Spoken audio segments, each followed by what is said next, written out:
Sim. Pessoal, agora a gente vai falar sobre a articulação externa clavicular. Fique mais perto.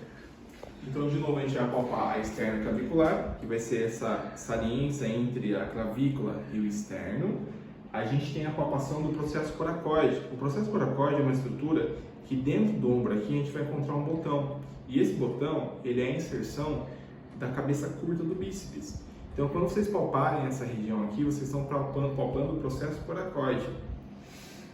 Também temos a articulação acromioclavicular, que é uma articulação que vai ser bem palpável aqui em cima, tá? A gente fala que é um ovinho de codorna que tem aqui em cima do ombro, que vai dividir o acrômio da escápula com a clavícula, certo?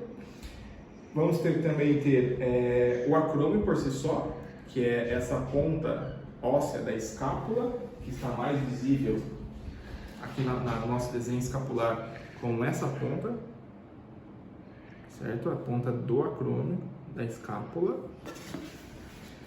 Vamos também ter a palpação aqui da incisura bicipital, que é um sulco que ele está bem aqui na região ao lado do processo coracoide, que é onde vai ter a descida do tendão do bíceps por essa estrutura. É uma depressão que existe entre o processo coracoide e o úmero. Também agora vamos ter a espinha da escápula. A espinha da escápula, fica de lado.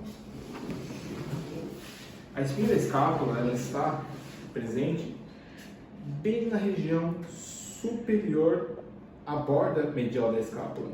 A espinha da escápula vai ser essa estrutura óssea que está entre a ponta inferior da escápula e a região superior da escápula.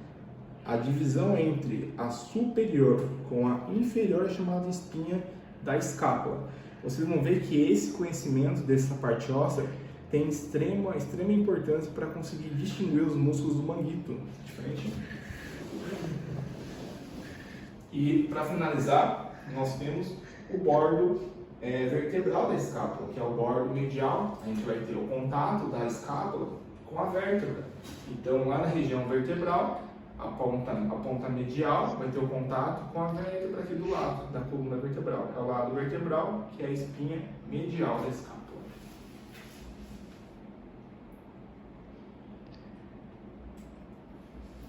Primeira estrutura que vamos palpar, o manguito rotador. O manguito rotador é uma estrutura composta por 4 músculos. Então a gente vai ter nessa divisão anatômica a parte posterior e uma parte anterior da escápula.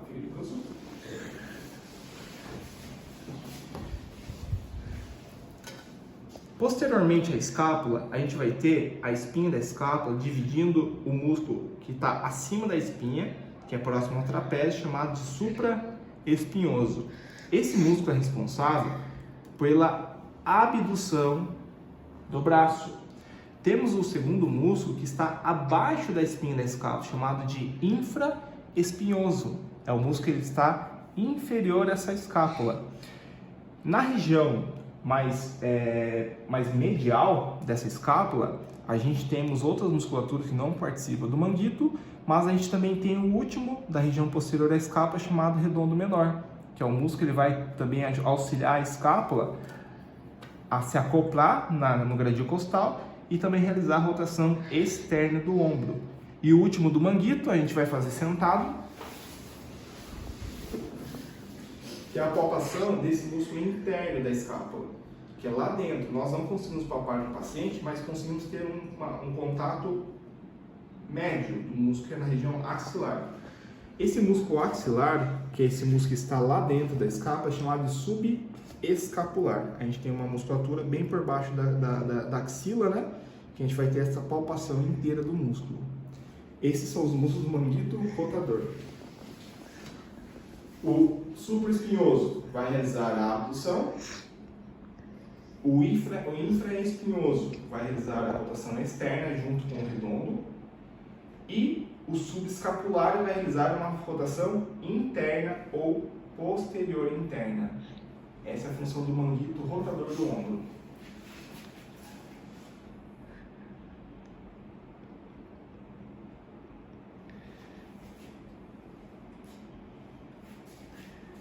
Deita de novo, por favor. Barriga cima. Temos na axila a palpação das estruturas que nós conversamos na aula passada. A gente vai ter a palpação dos nódulos, dos gânglios linfáticos que estão na axila, certo? E também vai ter aqui, passando nessa região axilar, a artéria braquial e o plexo do nervo braquial. Quando vocês forem palpando a região inferior aqui da axila, vocês vão encontrar um pulso.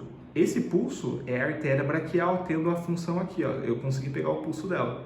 E aí então a gente vai ter lateralizado o gânglio linfático e medializado o plexo braquial, mas medial a essa artéria. Próximo músculo, a gente vai testar aqui, a gente vai ter a observação de analisar o peitoral menor, que é esse músculo que está abaixo do peitoral maior. É um músculo que também vai auxiliar o ombro a realizar a rotação interna. Posteriormente,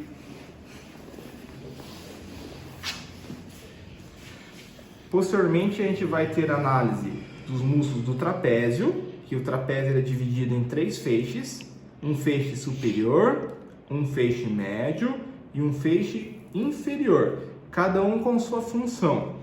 Abaixo do trapézio a gente tem uma inserção aqui no húmero do grande dorsal, que é uma musculatura que ela inicia mais ou menos nas vértebras lombares e termina na região interna do húmero. A função desse grande dorsal, como vocês vão ver, é também realizar uma rotação externa do ombro quando contrai. Então o grande dorsal vai contrair e vai rodar o ombro para a rotação externa. Barriga para cima. Mais um músculo que a gente vai testar, gente. Tem um músculo que a gente encontra aqui na parede das costelas, chamado serrátil anterior. O serrátil anterior, vocês vão ver aqui no slide, que ele tem uma origem nas costelas e uma inserção no bordo no bordo lateral da escápula. E essa inserção no bordo lateral da escápula vai ser para deixar a escápula acoplada nessa parede torácica, para não deixar a escápula sair, para não deixar a escápula ter esse movimento de saída, para que esteja sempre grudada. E isso quem faz é o serrátil anterior. É um músculo muito importante para fortalecer quando o paciente tem alguma alteração do ombro, principalmente uma doença chamada discinese escapular. A gente vai estudar sobre ela também, tá? Todos os movimentos escapulares, se estiver com alguma fraqueza do serrátil, vai estar alterado. Senta de novo, por favor. Todo movimento escapular, ele vai ser proveniente a vários músculos, como eu falei para vocês. De uma maneira mais simples, a gente vai estudar o grau de mobilidade da escápula. A gente vai observar que a escápula vai ter um movimento, fica de lado. Vem aqui, Bia, por favor.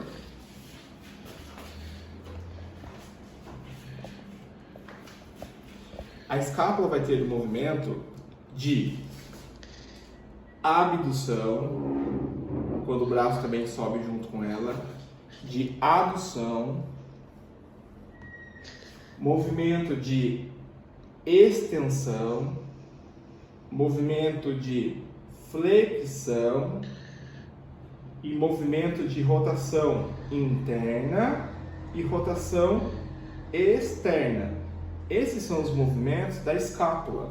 E quando o paciente tem algum ritmo perdido, ele tem uma coisa chamada discinese escapular, onde ocorre alguma falha da musculatura da escápula e, consequentemente, ele perde o ritmo. O que vai ocorrer no paciente? Dores no ombro, dores irradiadas para as mãos ou dores cervicais.